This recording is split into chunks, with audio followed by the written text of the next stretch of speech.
Alors, bien assis, confortable, sur votre fauteuil préféré. Peut-être que c'est le soir, les lumières sont allumées et vous êtes là sous le lampadaire avec peut-être une musique en arrière-plan. Alors j'ai une nouvelle à vous donner. Dieu vous appelle. Il vous appelle à sortir. Il vous appelle à sortir de chez vous, à mettre de côté les duvets, les couvertures, à quitter vos pantoufles et votre repos. Il vous appelle parce que il y a beaucoup de travail à faire dans les champs, dans son champ. Mais il manque toujours d'ouvriers. C'est ce qu'il a raconté. Il est toujours là à recruter, dès le matin tôt et jusqu'au soir.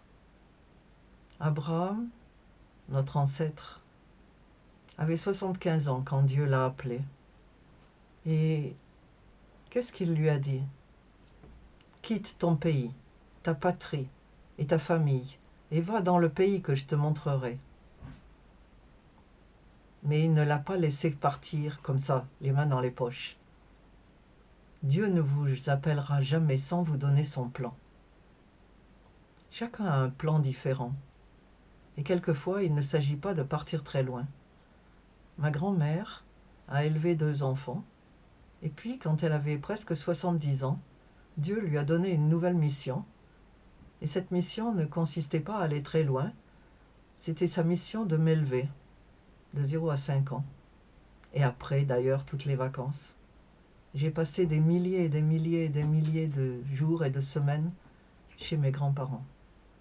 C'était leur mission, sans quitter leur ville, ni leur appartement.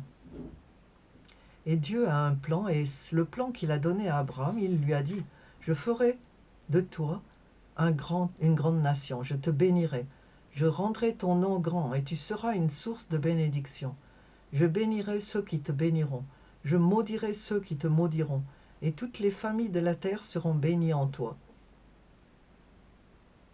Et la Bible a noté qu'Abraham est parti, et il avait 75 ans. Il n'a pas argué, je suis un peu trop vieux, mais je suis bien là où je suis. Et d'ailleurs, il était établi, c'était un agriculteur, il avait des terres, il avait des animaux, et il est parti avec tout ce qu'il avait, mais bien sûr, certainement pas tout. Et ça, c'est la première chose qu'on apprend après avoir reçu le plan de Dieu, et Dieu a dit d'attendre. Si vous n'avez pas son plan, mais vous savez qu'il vous appelle quelque part, attendez, attendez que son esprit vous dirige. Ensuite, quand vous partez, il faut partir sans trop de bagages. Parce que Dieu ne va pas vous donner un bus pour mettre toutes vos affaires. Tous vos vêtements, tous vos outils, tout ce que vous avez. Tout ce qui se trouve dans ma maison. Si je devais partir maintenant, je ne pourrais pas tout emporter en voyage.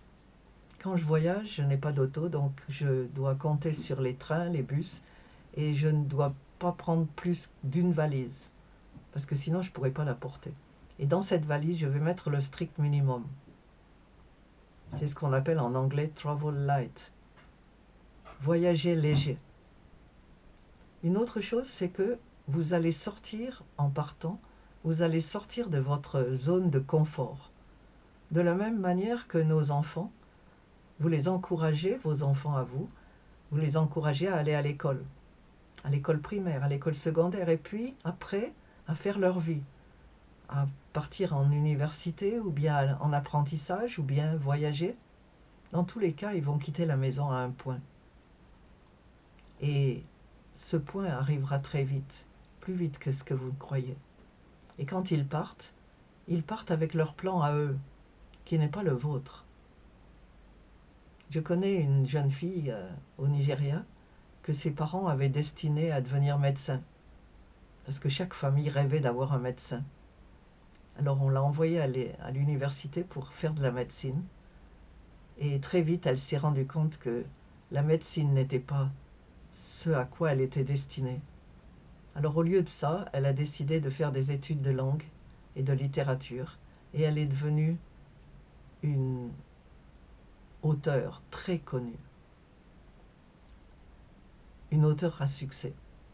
Si elle avait continué en médecine, elle serait sans doute devenue médecin, mais elle n'aurait jamais fait ce que Dieu voulait qu'elle fasse. C'est important d'avoir un plan. C'est important de voyager léger. C'est aussi important de quitter la famille et le plan que la famille a peut-être rêvé pour vous, qui n'est pas celui que Dieu a planifié. Ma mère avait des parents qui avaient rêvé pour elle un mariage de haute société. Au lieu de ça, elle a fini par épouser mon père, qui était assez pauvre. Il avait un métier, mais il n'était pas riche du tout. Et ils ont atterri finalement dans un petit village où il n'y avait pas d'eau courante, ou presque, pas d'eau chaude en tout cas, et pas de facilité. Mais c'était le plan de Dieu. Une autre chose, c'est que vous devrez rester à l'écoute de Dieu, à l'écoute de son esprit. Sinon, vous allez vous tromper de chemin. Il y aura beaucoup de croisements, beaucoup de ronds-points, beaucoup de diversions. Et il faudra chaque fois demander à notre Père, est-ce que je tourne à droite, à gauche, continue tout droit, prendre cette diversion-là? Est-ce qu'il faut que je m'arrête sur l'aire de repos? Un jour? Une semaine? Les Hébreux, quand ils ont quitté l'Égypte, ont quitté avec leur propre GPS. Le nuage qui signifiait la présence de Dieu. Et ce nuage les accompagnait tout le long au désert. Et quand le nuage s'arrêtait quelque part, ils s'arrêtaient, ils dépliaient leurs bagages, ils s'installaient. Quelquefois ça durait 1 jour, 2 jours, quelquefois plus longtemps. Et ils attendaient jusqu'au jour où le nuage s'élevait de nouveau et commençait à bouger. Et ils suivaient le nuage, de jour et de nuit. Et c'est comme ça qu'ils ont voyagé et qu'ils sont arrivés à bon port. Ne partez jamais sans l'aval de Dieu. Ne vous arrêtez jamais sans qu'il vous le dise. Vous devez le suivre, au doigt et à l'œil, lui faire toute confiance. Rappelez-vous également que vous allez voyager et que vous allez rencontrer des gens différents, des gens qui se comportent différemment, de cultures différentes, de langues différentes, de traditions différentes. Et à chaque fois, Dieu vous demandera de vous adapter, de comprendre, d'interroger ceux que vous rencontrez pour pouvoir ensuite partager votre mission et votre secret de joie avec eux. Nous sommes là pour distribuer le bonheur autour de nous, le bonheur de connaître Dieu et de lui faire confiance. Mais on ne peut pas faire ça si on reste à l'écart des autres. Il faudra chaque fois faire un effort pour aimer, pour comprendre, pour vous approcher des autres. Mais nous avons un bon exemple. Jésus a décrit avec ses disciples ce qu'il fallait faire. Et vous suivez son modèle. Il faut vous souvenir également que vous n'aurez pas beaucoup de bagages. Et donc il faudra s'adapter chaque fois que vous arrivez à un endroit. Et vous remarquerez que Dieu vous pourvoira à tous vos besoins. Quand nous étions en France, nous avons découvert l'hiver pendant 1 an, venant du Nigeria, et les chrétiens nous ont donné des manteaux, des tricots, des pantalons d'hiver, des grosses chaussures. Nous n'avons manqué de rien. C'est comme ça qu'on voyage. Et vous aurez également besoin de lire. Mais heureusement aujourd'hui, avec les smartphones, on a des lectures tout installées sur notre sur notre téléphone. Lisez, instruisez-vous. Continuez à vous instruire dans le but de mieux comprendre les autres et de mieux communiquer avec eux. Il y a beaucoup de livres qui ont été écrits sur les voyages. Et je vous recommande un livre qui a été écrit par John Bunyan, il y a bien longtemps d'ailleurs, qui parle du progrès du voyageur, du pèlerin. C'est écrit en anglais originellement, mais je suis sûre qu'il doit y avoir une traduction française.